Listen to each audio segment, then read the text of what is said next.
Hello friends, astrology a way to reality channel में एक बार फिर से आप सभी का स्वागत है। दोस्तों, आज के हमारे वीडियो में हम बात करने वाले हैं कि एंग्जाइटी यानी कि चिंता, टेंशन, डिप्रेशन और भय, जिसे फियर भी कहा जाता है, तो इन सब चीज़ों को हमें खुद से दूर क्यों रखना चाहिए। एक लिमिट के बाद इन सब चीज़ों को हमें महत्व क्यों नहीं देना चाहिए। तो जनरली लाइफ में भी ऐसा कहा जाता है, हमारे पुराणों में, ग्रंथों में भी कहा गया है कि समय कितना भी आपका बुरा चल रहा हो, एक दिन वो बदलता ज़रूर है और उसी समय की हमें प्रतीक्षा भी करनी चाहिए, पेशेंस रखना चाहिए और उसकी तैयारी भी करनी चाहिए। महाभारत में जब अर्जुन ऐसे ही उदास था तो श्री कृष्ण ने उसे अज्ञातवास या वनवास में उसे कहा था कि तुम तैयारी करो, आने वाले अच्छे समय के लिए तुम तैयार रहो। और तब फिर अर्जुन जो डिप्रेस था वो तैयारी पे लग गया, युद्ध की तैयारी उसने की और ब्रह्मास्त्र जुटा लिए थे, जिसके कारण बाद में अकेले अर्जुन ने उस महायुद्ध में एक बहुत बड़ा योगदान दिया था कौरवों को परास्त करने में। और उसी समय के बाद फिर पांडवों की सत्ता हस्तिनापुर पर राज करने लगी। तो यही हमारे लाइफ में भी देखा जा सकता है। जीवन इतना आसान नहीं होता, काफ़ी कठिनाइयाँ भरा होता है। जीवन एक भोग है जिसे हमें एक परीक्षा है जिसे हमें पार करना होता है। तो एस्ट्रोलॉजिकल व्यू से आज हम देखेंगे कि ग्रहों की दशा, ग्रहों की चाल, जो ग्रह हमें परेशान करते हैं अपनी दशा महादशाओं में, लेकिन जब महादशाएं, अंतरदशाएं बदलती है तो पॉजिटिव प्लैनेट अपने पॉजिटिव फल कैसे देते हैं और जिसके कारण हमारी लाइफ बुरे से अच्छी हो जाती है। तो ये सब बातें आज हम अध्ययन करेंगे एक सैंपल कुंडली के द्वारा। तो आइए जानते हैं। ये एक सैंपल कुंडली है। इसमें लगन में आप देख रहे हैं, ये तुला लगन की कुंडली है। तुला लगन के लोग काफ़ी सूझवान होते हैं, न्यायप्रिय होते हैं, समाज में संतुलन बनाने का काम करते हैं और अच्छे मित्र भी सिद्ध होते हैं।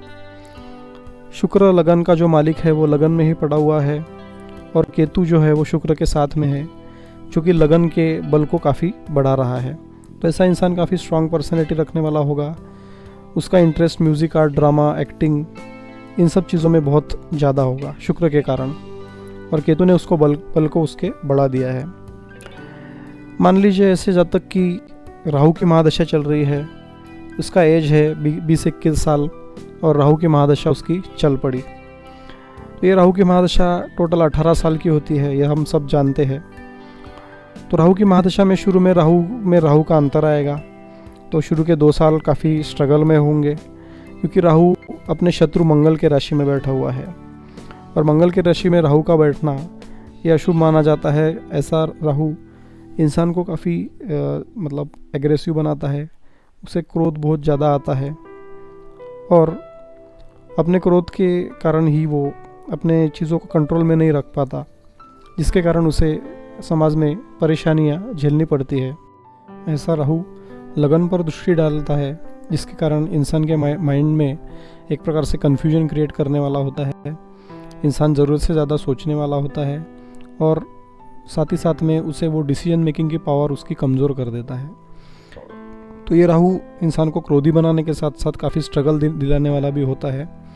अगर मैरिड लाइफ के लिए वो देख रहा हो, क्योंकि 20-21 साल की एज है, तो ये स्वाभाविक है कि आने वाले 6-7 सालों में या 10 सालों में उसकी शादी ज़रूर होगी।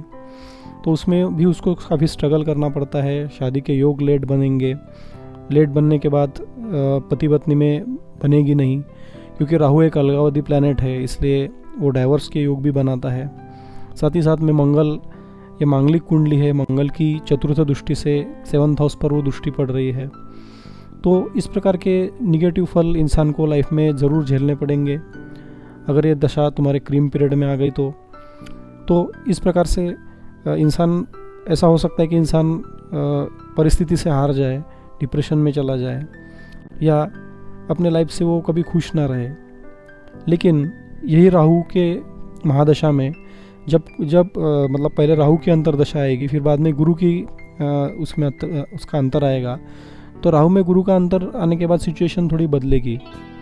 नो डाउट यहाँ पे राहु का परिणाम ज़रूर रहेगा, लेकिन गुरु यहाँ पे कुंडली में उच्च का है और वही गुरु उसके लाइफ को, उसके मैरिड लाइफ को बचाने में सहायभूत होगा। तो इस गुरु की जो दृष्टि है वो मंगल पर पड़ रही है और मंगल 7th हाउस का स्वामी है।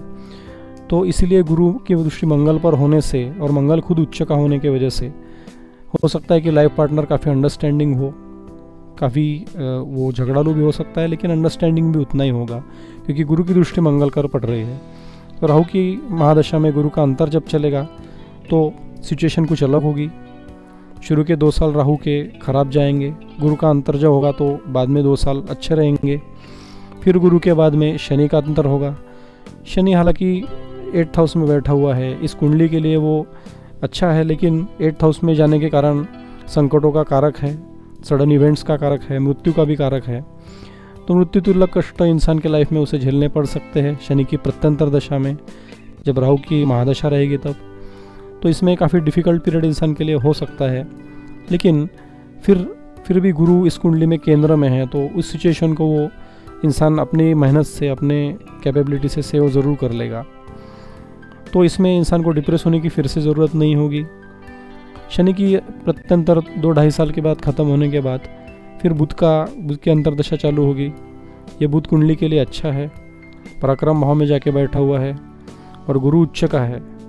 ये बुध भी एक प्रकार से कुंडली के लिए अच्छा हो जाता है। तो बुध का जो अंतर रहेगा राहु में, उसमें इंसान काफ़ी कैलकुलेटिव सोच वाला बनेगा। हो सकता है कंप्यूटर के फील्ड में काफ़ी नाम कमाए क्योंकि राहु की दृष्टि लगन पर है और बुध बुद्धि का कारक है। तो इसमें इंसान काफ़ी ग्रो कर ले तो फिर से एक बार अच्छी सिचुएशन में इंसान आ जाएगा। अब बुध के बाद में जो अंतरदशा होगी वो केतु की रहेगी। हाँ, ये पीरियड हम कह सकते हैं कि काफ़ी कठिन पीरियड सिद्ध हो सकता है। राहु सप्तम में, केतु लगन में, तो पति पत्नी के बीच में काफ़ी वाद विवाद हो सकते हैं, इसके कारण अलग होने की नौबत आ सकती है। लेकिन केतु की जब अंतरदशा आती है या महादशा भी आती है तो शॉर्ट पीरियड की होती है। तो ये 1 से 1.5 साल है, ये केतु का अंतर जो रहेगा राहु में वो भी निकल जाएगा। और जब वो अंतर निकलेगा तो शुक्र की 2 से 2.5 साल तक उसकी अंतरदशा चलेगी राहु में। तो इस पीरियड में दोनों के बीच के संबंध काफ़ी सुधरेंगे। ऐसे केस में जो जातक रहेगा, जिसकी कुंडली है, वो काफ़ी स्ट्रांग रहेगा, वो अपने पत्नी को समझने की कोशिश करेगा और दोनों में फिर से एक बार सामंजस्य बना रहेगा, जिसके कारण लाइफ अच्छी होगी। तो इस एग्जाम्पल से हम देख सकते हैं कि बावजूद इसके कि राहु कुंडली में ख़राब है, राहु ऐसे भी एक अलगावधी प्लैनेट है जो इंसान के कर्मों के फल उसे देता है और सडन इवेंट्स वो क्रिएट करता है जो कि निगेटिव होते हैं कुंडली में। लेकिन जो अलग अलग ग्रहों की अंतरदशा है उसमें चली तो कुछ ने उसको सेव करने का प्रयत्न किया, कुछ ने अच्छे फल दिए और कुछ ने बुरी परिस्थितियाँ पैदा की। तो ऐसी सिचुएशन में अगर इंसान हार जाए तो उसे आने वाले 2-3 सालों में कैसी सिचुएशन आने वाली है उसका ज्ञान नहीं रहेगा। हो सकता है उसके लिए काफ़ी अच्छी हो, जो कि हमने देखा यहाँ पे। तो इसलिए हमें पेशेंस रखने चाहिए। फियर, डिप्रेशन, ये निगेटिव प्लैनेट्स के दशांतर दशाओं में आता जाता रहता है, लेकिन वो ख़त्म होने के बाद फिर किसी पॉजिटिव प्लैनेट की महादशा आएगी या अंतरदशा आएगी जिसमें आपको काफ़ी अच्छे फल मिले। तो इसलिए पेशेंस हमें रखने ही चाहिए।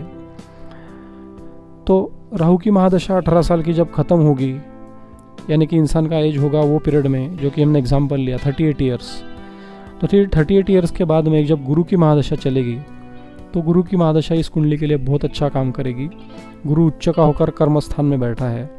ऐसा इंसान बहुत बड़े पोजीशन पे जा सकता है। गवर्नमेंट जॉब में है तो अच्छी गेजेटेड पोस्ट पे जा सकता है और पैसे की, धन दौलत की उसे कमी नहीं होगी, क्योंकि मंगल भी यहाँ पे जो धन भाव का स्वामी है वो उच्च का होकर चतुर्थ भाव में बैठा है।